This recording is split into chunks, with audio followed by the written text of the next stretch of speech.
Love, what does it really mean? Bago matapos ang buwan ng February, ay gusto po nating pag-aralan ang pag-ibig na ipinamalas sa atin ng Panginoon. At mula sa paraan ng kanyang pagpapamalas sa atin ng kanyang pag-ibig, ay matutunan natin kung papaano nga ba talaga magmahal. 1 John 4:8, He that loveth not knoweth not God, for God is love. In this was manifested the love of God toward us, because that God sent His only begotten Son into the world, that we might live through Him. Herein is love, not that we love God, but that He loved us, and sent His Son to be the propitiation for our sins. Beloved, if God so loved us, we ought also to love one another.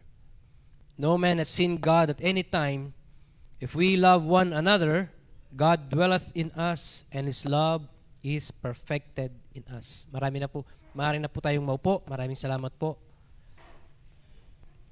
Love, what does it really mean? Ano nga ba talaga ang tunay na kahulugan ng pag-ibig? Kapag pinag-uusapan po ang pag-ibig o ang pagmamahal, ang iba't ibang mga tao ay iba-iba yung kanilang mga opinyon, iba-iba yung kanilang pakahulugan pagdating po sa larangan po ng pag-ibig.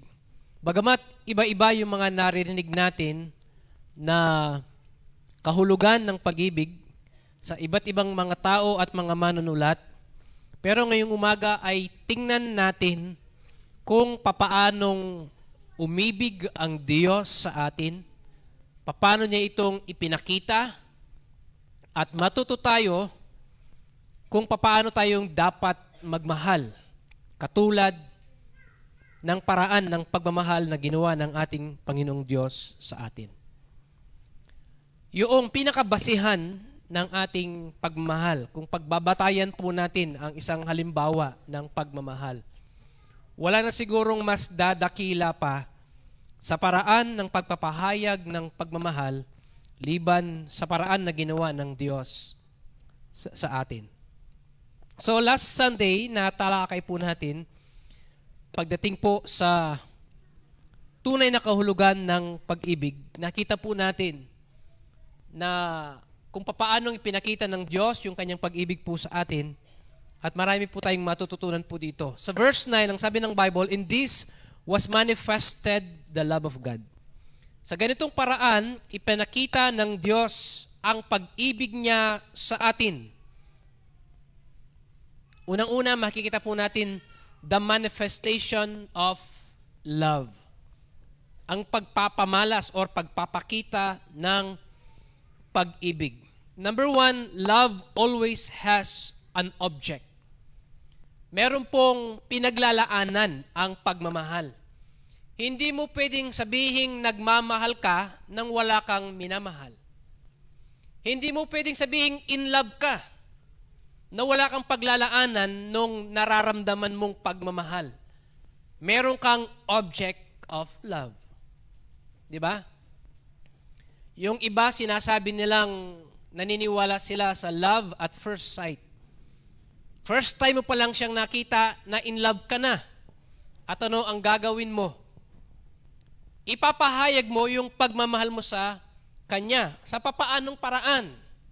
Either bibili ka ng bulaklak, bibigay mo sa kanya, gagawa ka ng love letter, ipapabigay mo sa kanya, o di kaya ihahatid mo siya, isusundo mo siya kung siya man ay nag-aaral o pumapasok sa trabaho. Meron kang gagawin sa kanya para maramdaman niyang nagmamahal ka sa kanya.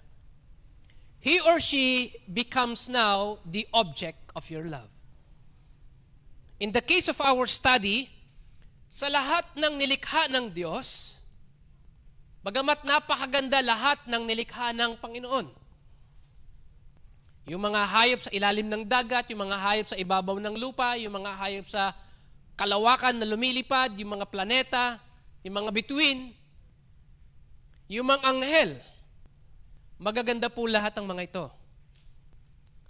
Pero sa lahat ng nilikha ng Panginoon, tayo ang kanyang naging object of His love. Sabi ng Bible, God is love. Pero kanino niya nilalaan yung pagmamahal niya? Sabi ng Bible, toward us. We are the object of God's love. Alam niyo, hanggang ngayon ay malaking misteryo pa rin para sa akin. Bakit tayo ang minahal ng Panginoon? Alam niyo, sa Amerika, may mga mag-asawa na naghihiwalay dahil lang sa alagang aso. Mas pipiliin yung alaga nilang aso kaysa sa asawa nila. Believe it or not. Nagdi-divorce. Pipiliin yung alaga nilang aso. Bakit? Kasi yung alaga nilang aso, kahit hindi mo pakainin, loyal pa rin sa'yo. Kahit sigawan mo, loyal pa rin sa'yo. Kahit sipain mo, loyal pa rin sa'yo. Kahit saktan mo, loyal pa rin sa'yo. Kahit magsinungaling ka sa kanya, loyal pa rin sa'yo. Eh yung asawa daw, konting bagay lang, nagagalit na, nagre-retaliate na, outside di kulambu ka na. Kaya mas malalim yung pagmamahal nila sa alaga nilang aso kaysa sa tao na asawa nila. Yung alaga nilang aso ang nagiging object ng kanilang affection. Sa lahat ng tao na nagkaroon ka ng relasyon, sa aso ka pa na in love. In fact, yung iba ay ikinakasal talaga. Mayroong ceremony, kakasal sila sa alaga nilang aso. Yung iba, kabayo, yung pinapakasalan nila. Hindi mo maintindihan ang isip ng tao. Pero ang Diyos, tayo ang naging object ng kanyang pagmamahal. Tayo yung pinaglalaanan niya ng kanyang pagmamahal. Love does not only have an object, but love always has an objective. God manifested His love that we might live through Him. Sabi ng verse number 9. Para magkaroon tayo ng buhay sa pamamagitan niya. Yun ang naging objective ng pagmamahal ng Panginoon. Kasi nakita ng Diyos, tayo po ay makasalanan. Ang kaparusahan po ng kasalanan ay sa impyerno, mapapahamak po tayo. Nakita ng Diyos yun. At ang malaking pangangailangan natin ay magliligtas sa atin mula sa kapahamakan. And God provided that Savior. Yun po yung nagagawa ng pagmamahal. Meron siyang objective. Hindi ka lamang basta magpapahayag ng iyong pagmamahal, you wanted to make sure na yung paraan ng pagpapahayag mo ng iyong pagmamahal, makikinabang yung taong minamahal mo. Ganun po ang ginawa po ng Panginoon. Meron siyang ibinigay sa atin para maramdaman natin yung kanyang pagmamahal. Meron siyang ginawa bilang ebidensya ng kanyang pagmamahal. At yung ginawa niyang yun, yung ibinigay niya, makikinabang tayo kung ano yung kailangan natin. Kailangan natin ng tagapagligtas, ibinigay ng Diyos ang kanyang bugtong na anak na naging tagapagligtas natin nung siya ay napako sa krus. Nagbe-benefit palagi yung object ng iyong love. Ngayon, kapag tayo po ay nagmamahal sa Panginoon, papaano po nating pinapahayag yung ating pagmamahal sa Panginoon? Alam po nating lahat, wala tayong may bibigay sa Diyos na kailangan niya mula sa atin. Yun po yung mahirap minsan. Kapag magre-regalo ka sa isang tao, hindi mo alam kung ano ang ireregalo mo dahil nasa kanya na lahat.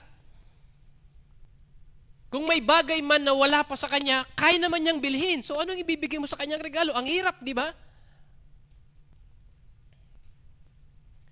Pero kahapon, pinag-aaralan ko po how to express love sa isang taong minamahal mo kahit alam mong nasa kanya na lahat. Kami po, nararamdaman po namin ito kapag mag-birthday si Pastor John, nag-isip kami ng mabibigay sa kanya na makikinabang siya. Ang hirap mag-isip. Sapagkat nasa kanya na lahat. Kung wala man, kaya niyang bilhin. Pero doon sa pag-aaral, nakita ko, the best gift na pwede mong ibigay sa taong minamahal mo, Kung ano yung afford mo, ibigay mo ito sa kanya na merong kalidad. May quality. At sigurado ko, siya mararamdaman niya yung bigat ng iyong pagmamahal sa kanya. Like for example, ang kaya mo lang bilhin, medyas. Hindi mo kayang bumili ng mamahaling sapatos, hindi mo kayang bumili ng sasakyan para sa kanya, hindi mo siya kayang bilan ng bahay at lupa. Medyas lang ang afford mo. Ngayon, kung yun lang ang afford mo, bilhan mo siya ng medyas na merong kalidad. Ang madaling salita, yung signature ba? Huwag mo siyang bibili ng medyas sa bangketa na 50 pesos, 3 piraso. Bilan mo siya yung may kalidad na medyas. Yung 500 pesos, 1 piraso. Alam niyo yun? Siguradong mararamdaman niya na itong taong ito, alam ko yung buhay niya, tapos nagawa pa niya akong regaluhan ng ganito kamahal. Ramdam niya kagad yung bigat ng iyong pagmamahal, ng kanyang pagmamahal sa iyo. Di ba? Pero ang Panginoon, hindi yun ang ginawa niya. He gave His best. Kung ano yung kailangan mo at yung pinakamahalaga sa Kanya, ang ibinigay niya. Yun ang naging objective ng Kanyang pagmamahal sa atin. Dahil kailangan natin yun. Nakinabang tayo dun sa regalong ibinigay ng Panginoon sa atin. So that is how God manifested His love toward us. At ano pong matututunan po natin doon? Na kung tayo daw ay magmamahal din sa Diyos, bagamat wala siyang kailangan mula sa atin, at least huwag tayong pumayag na hindi natin maipahayag yung pagmamahal natin sa Panginoon. Alam nyo, hindi limited sa time ang Panginoon. He is not bound in our time.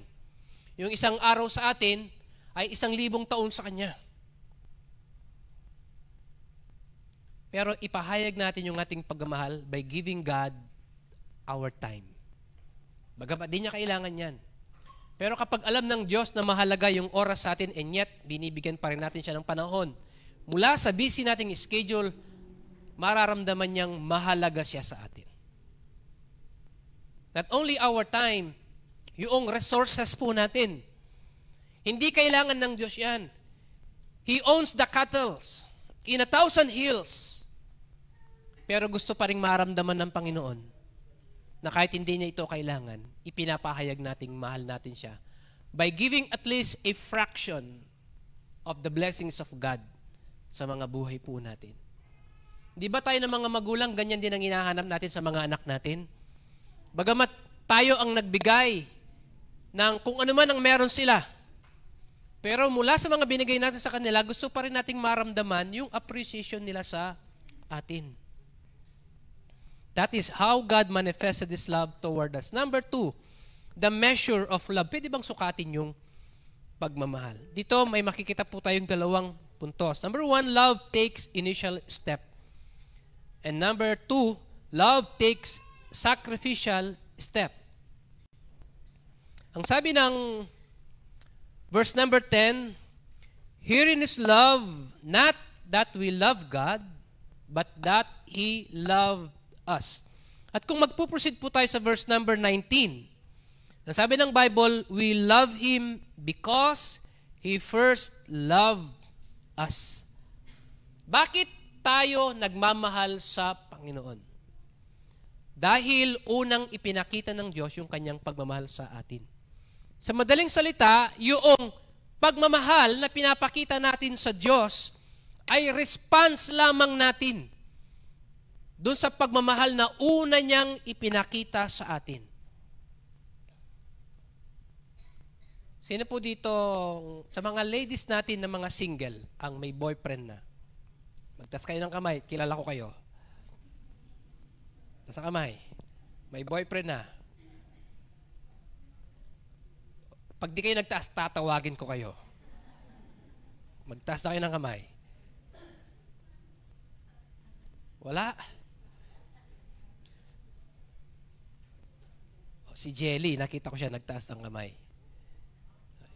Okay.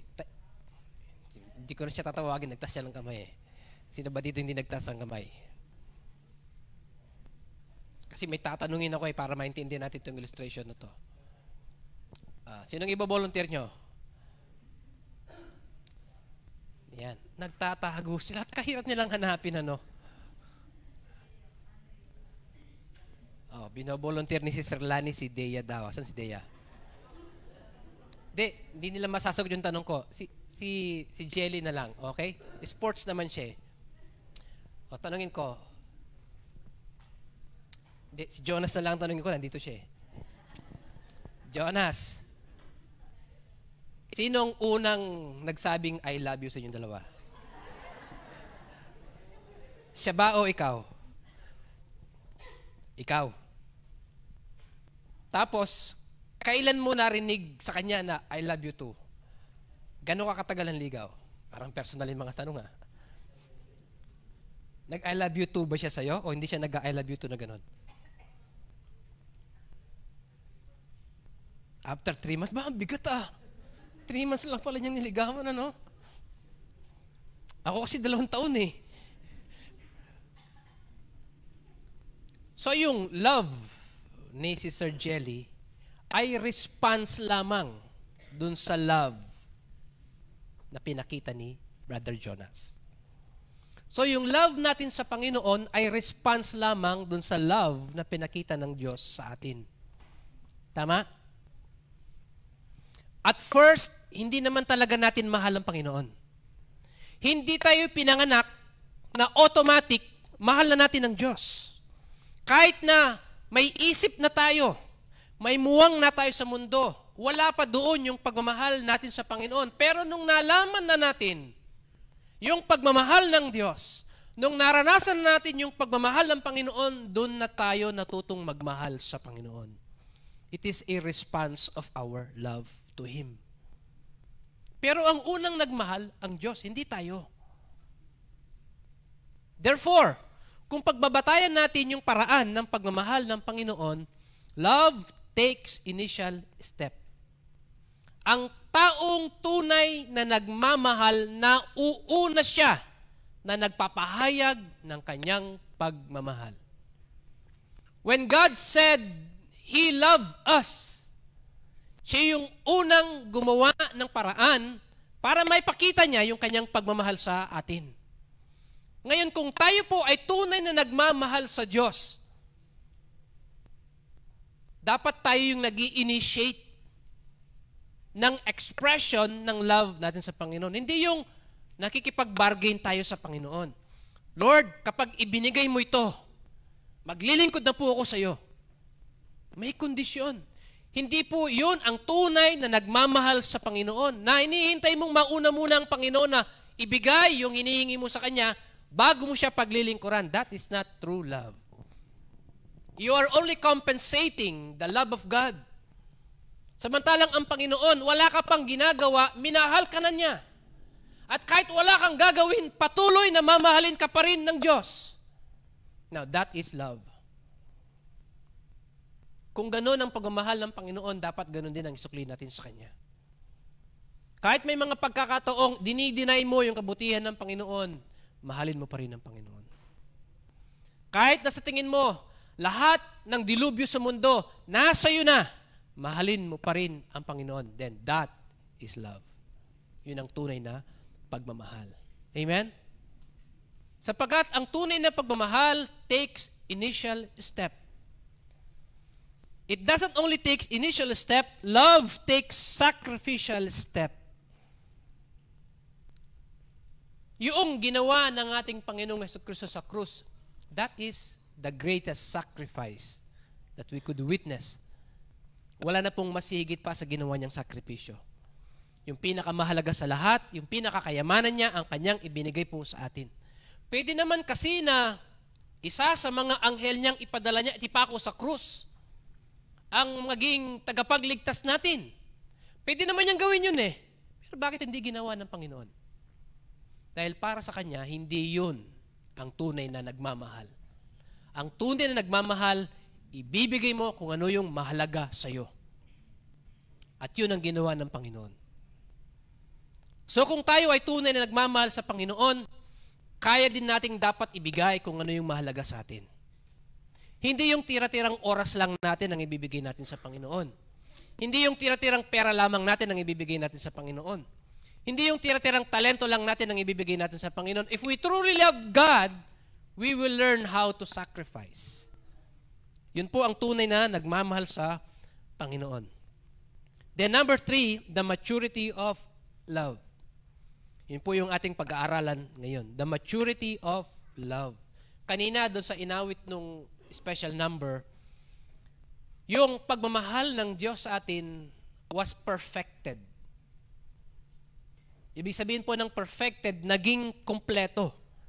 Ang sabi niya sa verse 12, no man hath seen God at any time. If we love one another, God dwelleth in us, and His love is perfected in us. Naging kompleto yung pagmamahal ng Diyos sa atin. Paano pong naging kompleto yung pagmamahal ng Diyos sa atin? Halimbawa, ako, ano bang nangyayari kapag ang isang tao in love? Paano mong malalaman ng isang tao in love? Sige nga.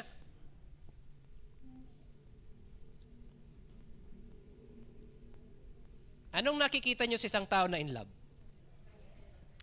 Masaya. Ano pa? Blooming. O, sige. Ano pa? Ha? Laging mabango. Ano pa? Ha?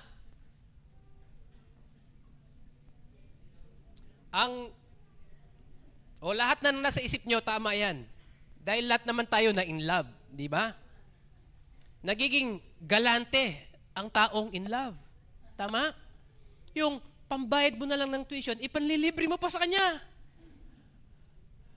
Pag nagkasabay kayo sa jeep, natural, ikaw magbabayad ng pamasahe niya. Di ba? Kahit nakakainin mo ng tanghalian yon, baon mo, ipambabayad mo ng pamasahe niya. Bakit? In love ka eh. Marunong kang magsakripisyo para lang maramdaman niya na in love ka sa kanya. Hindi lang yun.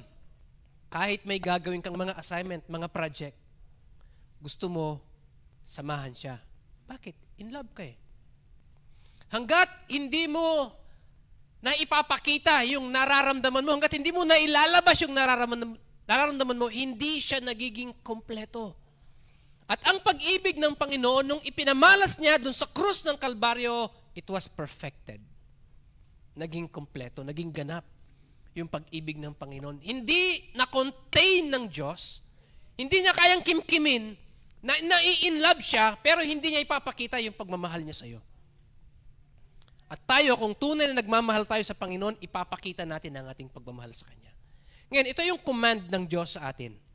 Ang sabi ng verse number 12, wala pang taong nakakita sa Diyos. No man hath seen God at any time. Wala pa. Dahil ang Diyos ay nababalutan ng Kanyang kaluwalhatian, ang sino man na makakita sa Kanya, mamamatay siya. No man can see God. Pero papaanong makikita ng mundo na makasalanan ang Diyos? One way for them to see God ay masaksihan nila yung pagmamahal ng Diyos sa pamamagitan natin. Di ba? Meron tayong kasabihan, kung anong puno, siyang bunga. Pwede bang mamuno ng kaimito ang kamatis? Hindi, di ba? Kapag yung mag-asawa, guwapo at maganda, magkakaroon ba sila ng anak na pangit? Hindi, di ba? Anong magiging anak nila? Improved version. Kung guwapo ka na, mas guwapo yung magiging produkto mo. Kung maganda ka, mas magiging maganda yung produkto mo kasi improved version yun eh. Yung DNA ng dalawang maganda nagsama. Maganda, lalong maganda. Guwapo, lalong guwapo. Eh kung pangit. Bahala na kayo mag-isip. Eh kung pangit yung lalaki, tapos pangit din yung babae, ano yung magiging anak nila? Pangit na pangit.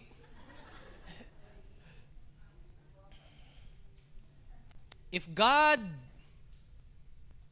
so loved us, at naging kumpleto yung pag-ibig ng Diyos sa atin, isang paraan para makita ng mundo ang Diyos ay sa pamagitan natin. Kung papaano nating nakitang nagmahal ang Diyos sa atin, ganon din dapat nating ipakita ang pagmamahal natin sa kapwa natin. Dito namamangha ang tao na kahit hindi sila kaibig-ibig, kaya natin silang ibigin. Kahit hindi sila deserving ng ating pagmamahal, kaya natin silang mahalin. Bakit? Dahil iyon yung pagmamahal ng Panginoon. Sa ganang sariling atin, hindi natin mamahalin ng pangit eh. Hindi natin mamahalin ang mga suplado-suplada.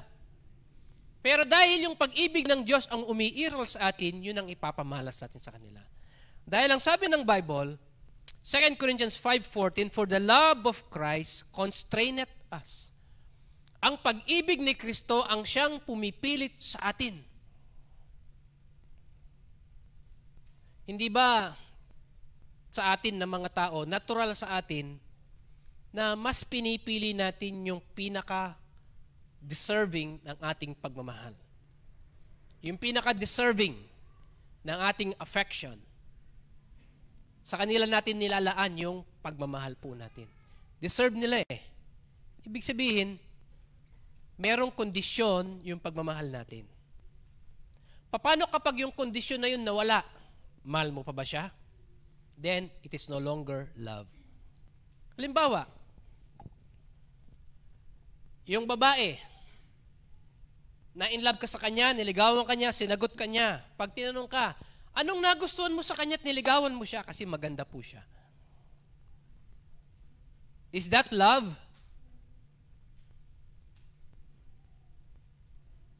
Sino po dito ang 20 years ng kasal? 20 years. 30 years ng kasal. 30 years. 40. 40. Yun, sa dalawa. 50. Magpi-50. Wala pa? Golden wedding?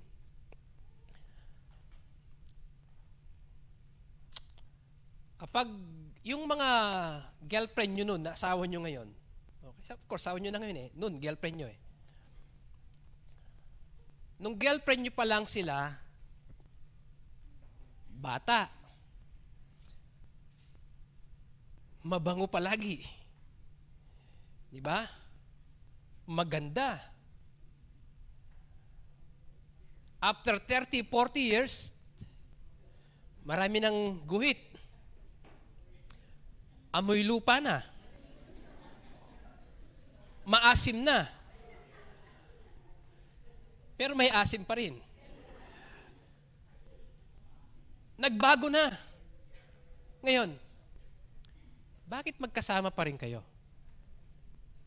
Hindi yung nakikita nyo ang naging batayan ng inyong pagmamahal sa Kanya. Correct? Kasi, kung na-inlove ka sa Kanya dahil maganda lamang siya, paano pag di na siya maganda? Ibig sabihin, hindi mo na siya mahal? Kasi doon nakabata yung pagmamahal mo eh. Tama?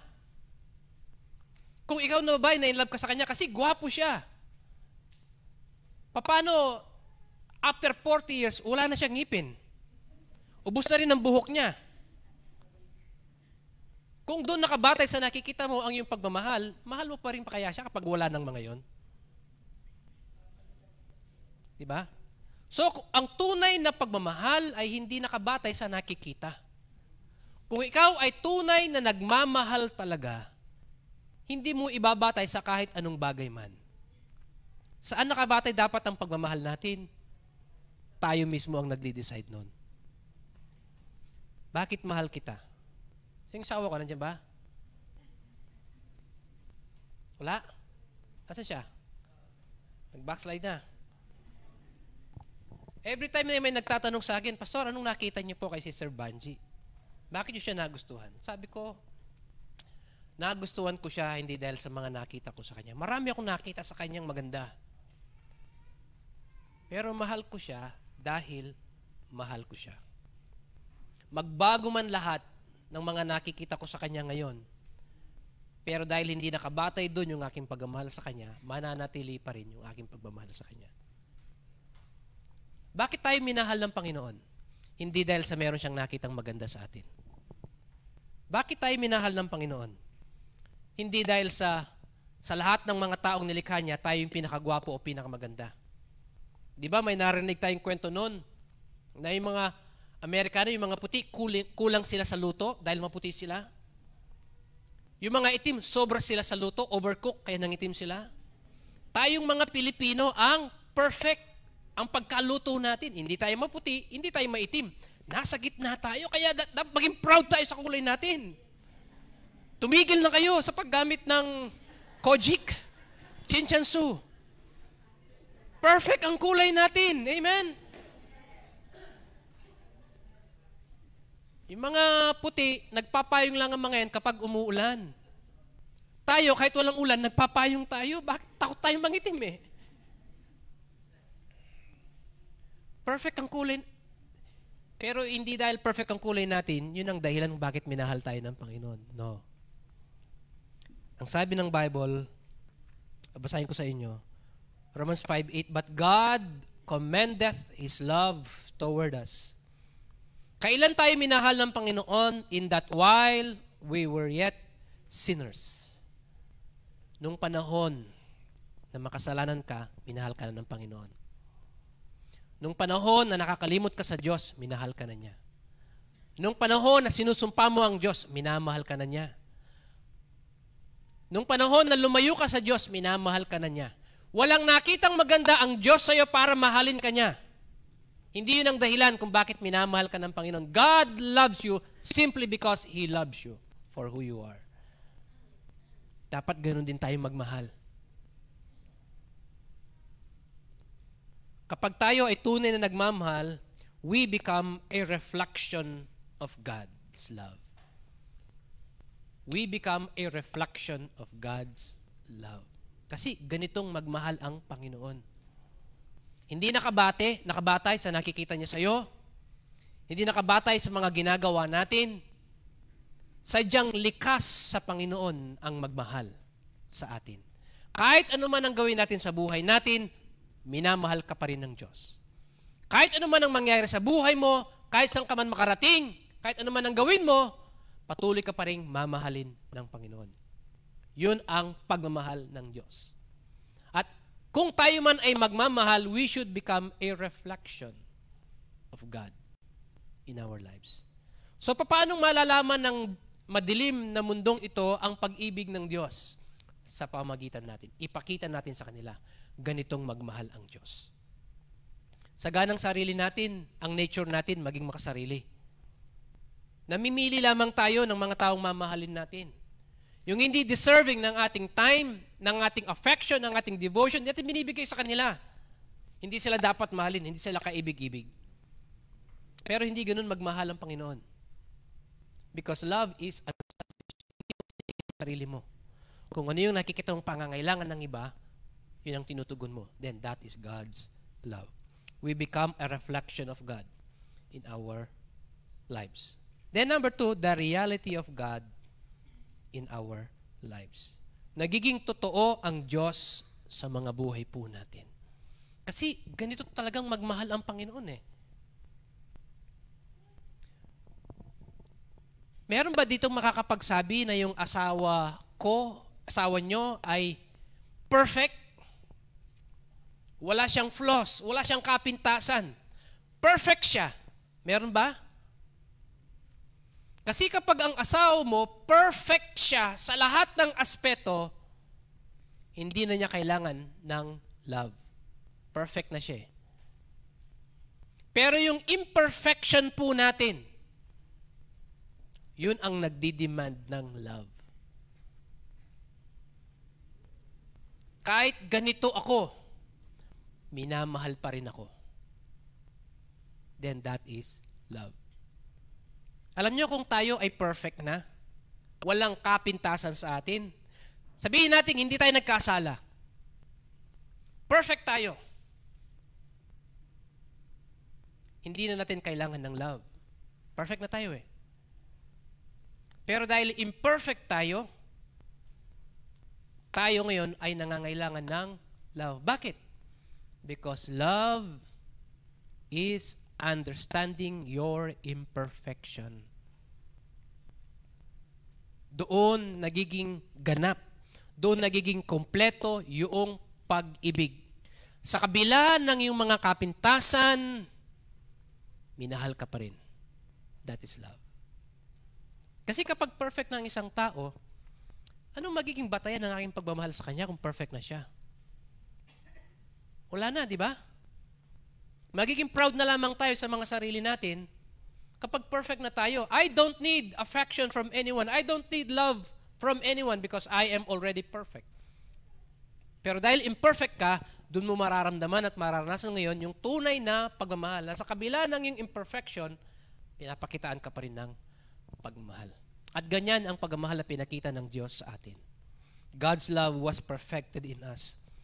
At kung nagagawa nating magmahal sa kabila ng imperfection ng ibang tao, then nagiging totoo ang Diyos sa buhay natin.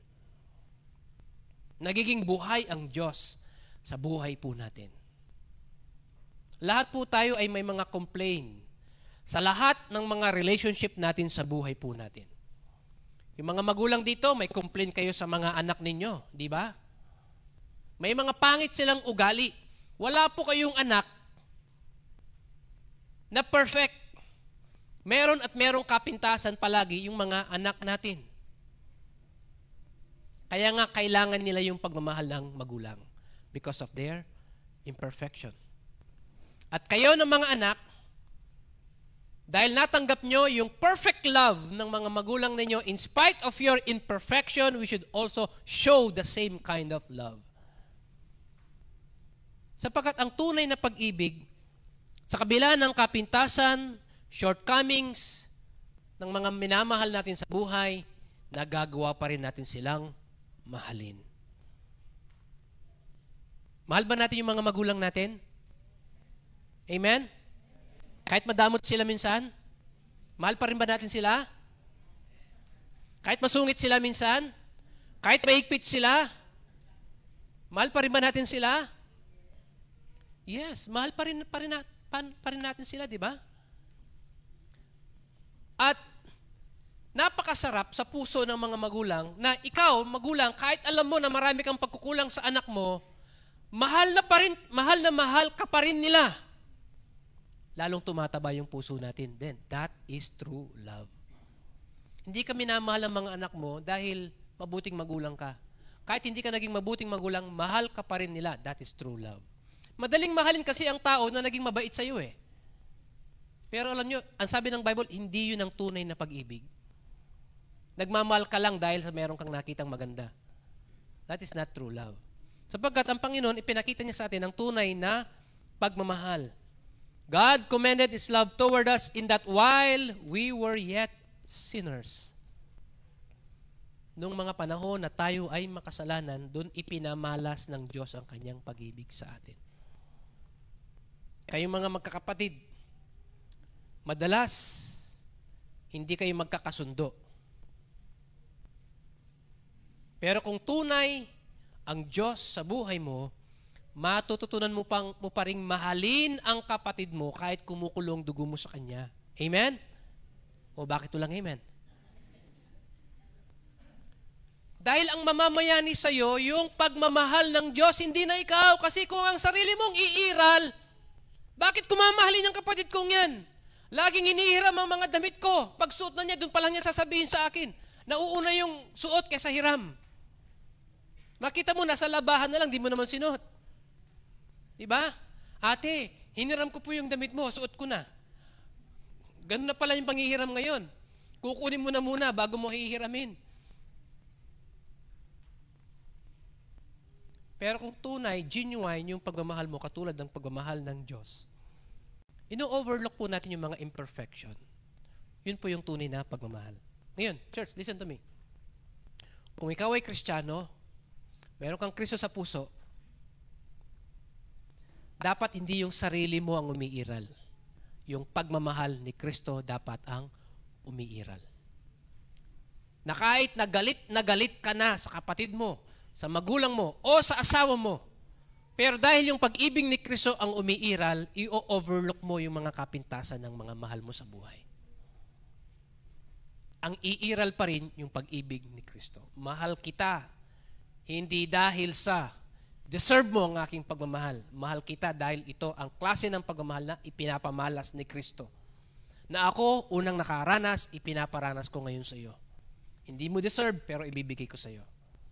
That is the love of Christ na pumipilit sa atin. Mahirap, hindi ba? Minsan hindi natin maintindihan yung pag-ibig ng Diyos eh. Yung kaibigan mo nga minsan ang hirap mahalin, pero sabi ng Panginoon, love your enemies. Pati kaaway mo, mahalin mo. Pag binato ka ng tinapay, anong ibabato mo sa kanya? Batuin mo rin ng tinapay na may palaman. Pero yung palaman nakabote.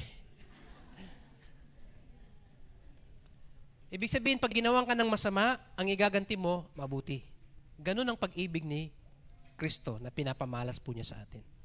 Kaya ang mundo namamangha sa mga mananampalataya. Sa kabila ng kasamahang ipinapakita ng mundo sa mga Kristiyano, kabutihan pa rin ang isinusukli ng mga mananampalataya. Anong tawag natin doon? That is the love of Christ constraining us. Yung pag-ibig ni Kristo ang siyang pumipilit po sa atin.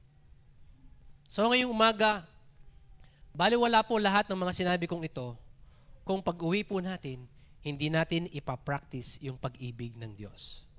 Na kahit hindi deserve ng kapatid natin yung ating pagmamahal, mamahalin pa rin natin sila. Kahit hindi deserve ng magulang natin yung ating pagmamahal, mamahalin pa rin natin sila. Kahit hindi deserve ng anak natin yung ating affection, mamahalin pa rin natin sila. Kahit hindi deserve ng asawa natin yung ating pagmamahal, mamahalin pa rin natin yung asawa natin alang-alang sa pagmamahal ng Diyos sa atin. Now, remember, sabi ng Bible, love takes the initial step. Hindi ka maghihintay. Ikaw ang mauunang magpapakita ng pagmamahal. Pastor, paano ko siyang pinapatawarin? Hindi naman siya humihingi ng tawad sa akin. Anong sabi ng Bible? God loves us first. Unang nagmahal ang Panginoon sa atin kahit hindi natin deserve. Siyang unang nag-initiate. Therefore, kung tayo ay tunay na nagmamahal, tayo ang unang mag-i-initiate. Kahit hindi siya humingi ng tawad sa iyo, patawarin mo na. Alang-alang sa pagmamahal ng Diyos. Amen? Yung kapatid mo, na halos siya nang nagmamay-ari ng damit mo, siya na laging nagsusuot, patawarin mo na alang-alang sa pag-ibig ng Diyos. O di kaya para hindi sumama loob mo, ibigay mo na sa Kanya. Para masuot na niya. Ewan ko ano. Kung ano yung bawal yun ang gustong-gusto natin. Kung ano yung hindi atin, yun ang gustong-gusto natin. Pag binigay na sa'yo, ayaw mo naman ng isuot. Pero pag hindi sa'yo, gustong-gusto mo. Alam nyo, mahirap maintindihan yung isip at damdamin ng mundo. Pero kung ang paiiralin natin ay ang pag-ibig ng ating Panginoong Jesucristo, hindi po magiging mahirap ang lahat. Sabi ni Apostle Paul, Galatians chapter 2 verse 20, I am crucified with Christ. Naipako na ako kasama ni Kristo. Nevertheless, I live. Bagamat naipako na ako kasama ni Kristo, buhay pa rin naman ako. Yet, not I, but Christ liveth in me. Bagamat buhay ako, hindi na ako ang nabubuhay, kundi si Kristo. Ibig sabihin, hindi na ako ang masusunod, kundi si Kristo. Kasi kung tayo pa rin ang nasusunod, yung sarili kasi natin, makasarili, selfish. Pero kapag ang Panginoon na ang masusunod, itinatabi na natin yung sarili natin. Yung kapakanan na ng iba ang inuuna natin. Ang namamayani na noon ay ang pag-ibig ng Diyos. At ang tao namamangha kapag ganun ang nakikita nila. Hindi na yung tayo ang nagmamahal, kundi ang Diyos na ang nagmamahal sa kanila. Ipinapadaan ng Diyos yung kanyang pagmamahal sa atin. Kaya church, pagkatapos ng service natin, paglabas nyo dyan, sabi ng Bible, love takes initial step. Kung hindi mo kayang gawin yon, ang sabi uli ng Bible, love takes sacrificial step. Alang-alang sa pagmamahal na pinamalas ng Diyos sa iyo, ipamalas mo din yung ganong klase ng pagmamahal.